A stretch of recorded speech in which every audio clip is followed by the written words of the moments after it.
देखिए सिद्ध कीजिए कि रूट अंडर 3 एक क्या है? अपरिमेय संख्या है। अपरिमेय संख्या कौन संख्या है? अपरिमेय संख्या। इसको सिद्ध करके दिखाना है। देखो हम लोग जैसे हम बोले थे उस हिसाब से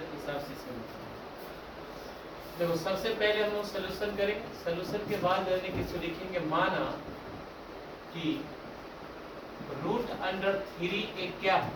ये नहीं माने थे ना जी? माने थे ना? क्या था? परिमेय संख्या। परिमेय संख्या है।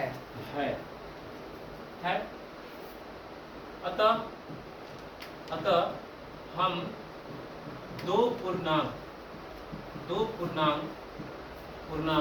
A तथा B प्राप्त कर सकते हैं। इतना हम लोग लिखेंगे जरूर। जब हम भी एक बार बनाए पूरा माइंड में सेट कर सकते हैं। अब इसके बाद जो है कि हम लोग क्या लिखेंगे? अब कर सकते हैं तो क्या कर सकते थे? चलते हैं इसलिए रूट अंडर 3 बाई क्या लिखेंगे? बराबर A बटे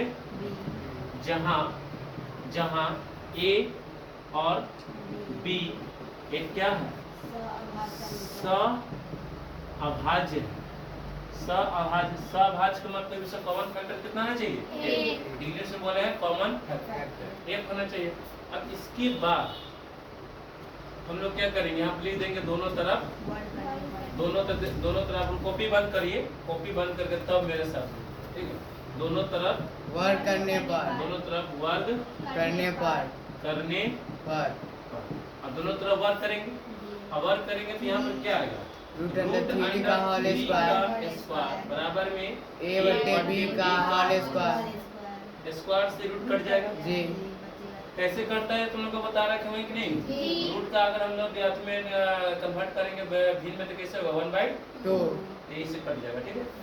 तो देखो अब इसके बाद हमारे पास 3 बराबर A स्क्वायर बटे B स्क्वायर सॉरी। अब इसके बाद जो है कि हम लोग B को और 3 को जगह को चेंज करते हैं। क्या करते हैं? B स्क्वायर यहाँ पर ला देते हैं A स्क्वायर बटे 3 समीकरण 1 में। अब इसमें क्या करना है कि 3 जो है ना A स्क्वायर क्या कर रहा है? विभाजित कर रहा है। लिख सकते हैं कि इसलिए 3 A स्क्वायर को विभाजित करता है। 3 A स्क्वायर का विभाजित करता है।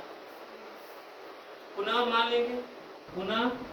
माना कि A बराबर 3m मान लेंगे, जहां m क्या है? एक पूर्णांक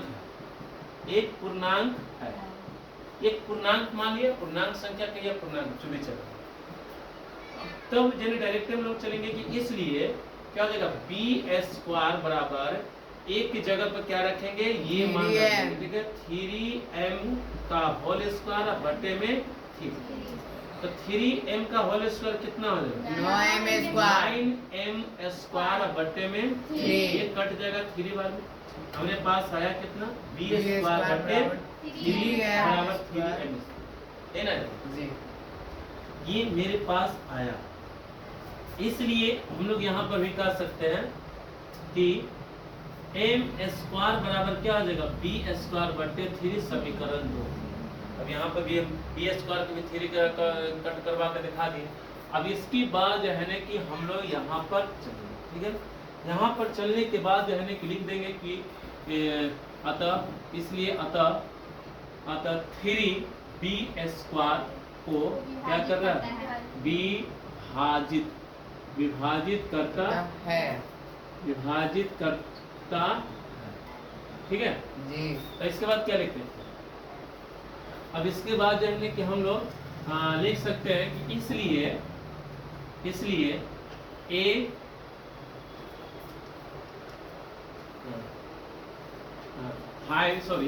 इसलिए 5A तथा 3A तथा B को विभाजित करता है। अतः समझ गए? अतः लिख सकते हैं कि ए और बी में कम से कम एक ओवैनिष्ट गुणनखंड 3 है। परंतु यही ना हो जाए। अब भाई हमको देखिए, अब जो है कहने का मतलब मेरा ये किसका गुणनखंड कितना हो गया? 3। यानी ए जो है ना ए और बी जो है हमारे पास ये 3 से कट रहा है, लेकिन हमको आना चाहिए कितना? 1। यदि 1 तो आया नहीं। 1 ना आने के लिए जो है ना कि 1 जब नहीं आया तो इसका जो इस कथन में क्या है? विरोधाभास। आप ऐसे डायरेक्ट लिख सकते हैं कि इसलिए इस कथन का विरोधाभास प्राप्त होता है कि √3 एक क्या है? परिमेय संख्या नहीं है। इसलिए अतः कह सकते हैं कि √3 एक क्या है? अपरिमेय संख्या। रुक्तराज संख्या